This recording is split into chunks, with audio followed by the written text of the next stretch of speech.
Hey, what's going on, everybody? If this is your first time tuning in to Tim's Tidbit, I'd like to say welcome.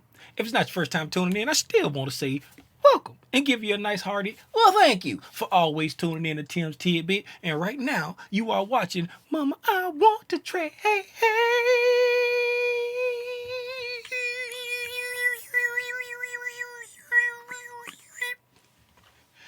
Thank you for tuning in to another episode of Tim's Tidbit. Like I said, this is Mama I Want to Trade, the three-part series where I break down the different ICT concepts and the way that I understand them, in the way that I trade them, in the hopes to help someone get their aha moment. And now we have come to the part where I talk about defining the dealing range. And what is the dealing range, Tim? Well, I'm glad you asked that question. Personally, I define the dealing range as the area of price action that I'm watching at that time, looking for my trade, looking for an entry, looking for my entry model, if you will, just the area of price action that I'm watching. Now, one key thing you want to remember about the dealing range is you want to try to get in sync with the algos, because if the algorithm is looking at a different dealing range than you are, oh, buddy, you in for a world of hurt. You want to try to get in sync with the algorithm, and I'll give my tips on how I try to get in sync with the algorithm as we get into it. Direct your attention over here, please. Now, the dealing range, right? So, looking at price action, you say, yeah, Tim, we already talked about reading the tape. We already talked about, yes, all of that is important. You already defined your trading strategy. You already know your rules to your trading strategy. You know the days you're supposed to be day trading. You know the season you're supposed to be trading for swing trading. You know the events that happen when you're supposed to add to your long-term portfolio. You know all of that stuff, right?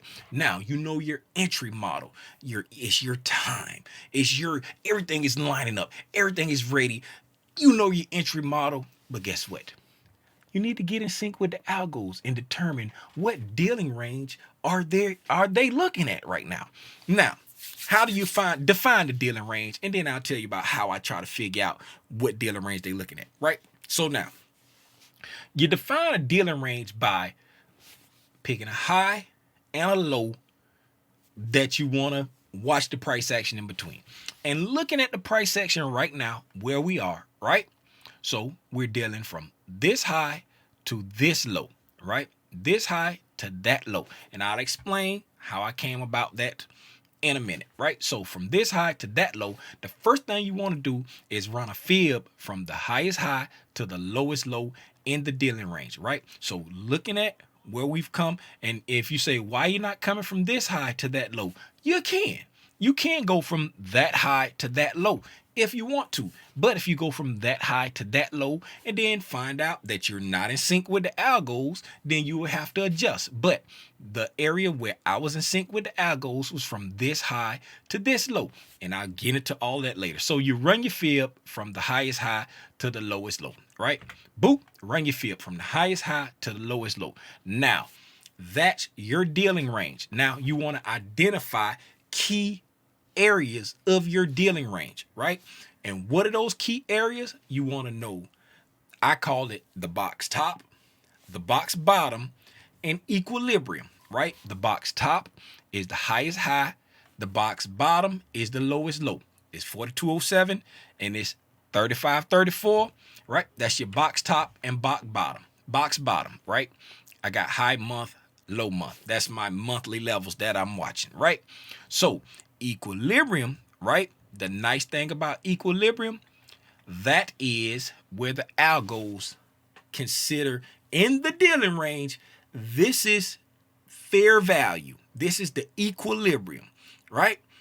You're not at a discount or a premium, fair value. And you can identify this because the algorithm tends to consolidate at fair value, at equilibrium. That's my cheat code to getting myself in sync with the algorithms to see what dealing range that they are paying attention to, right? So if, like, just say if I didn't know where I wanted to start from, I would just come to the lowest low, right? And start stretching my fibs up until my 50% landed on areas where the algorithm seemed to consolidate, which is right. They consolidated here, they consolidated there. So I'll be like, hey, that's fair value to the algorithms at this time. And then I will see what's the nearest high I'm at when that 50% hits that common consolidation area, right? That common consolidation area. And boop, that's that high. That's how I came up with that high instead of this high up here. If I went all the way up to that high, then it wouldn't have been the proper dealing range I needed to be watching at the time. I would have been a little out of sync with the algorithms, and I would have been just a hair off on maybe my entries and maybe getting my head bust in. Now that we have identified the box top and the bottom, and I've shared the gem of how I get in sync with the algorithms. Now, the next thing you want to do is know equilibrium, right? Equilibrium is the 50% mark of that fib that you run, right? In this case, is 3870.5, right? Equilibrium is very important because, again, that's what the algorithm consider fair value, and the algorithm likes to sell in a premium market and it likes to buy in a discount market. Now, above equilibrium, that's the premium market in your dealing range. Below equilibrium, that's the discount market in your dealing range. Again, the algorithm likes to sell in the premium. As you see, when we come up to a premium, we sell back down to equilibrium and came into a slight discount. It likes to sell in the premium and it likes to buy in a discount. When we got down in the deep discount, the algorithm bought back up to equilibrium, consolidated, took off, left this balanced price area, created, balanced price area, handled some business in the premium, ran out some buy stops in the premium, and then sold back off, back down to equilibrium for the overall price range, right? Consolidating at equilibrium again for the overall dealing range. Now, every dealing range can be broke down into what they call quadrants. This is all stuff I got from ICT. It can be broke down into quadrants.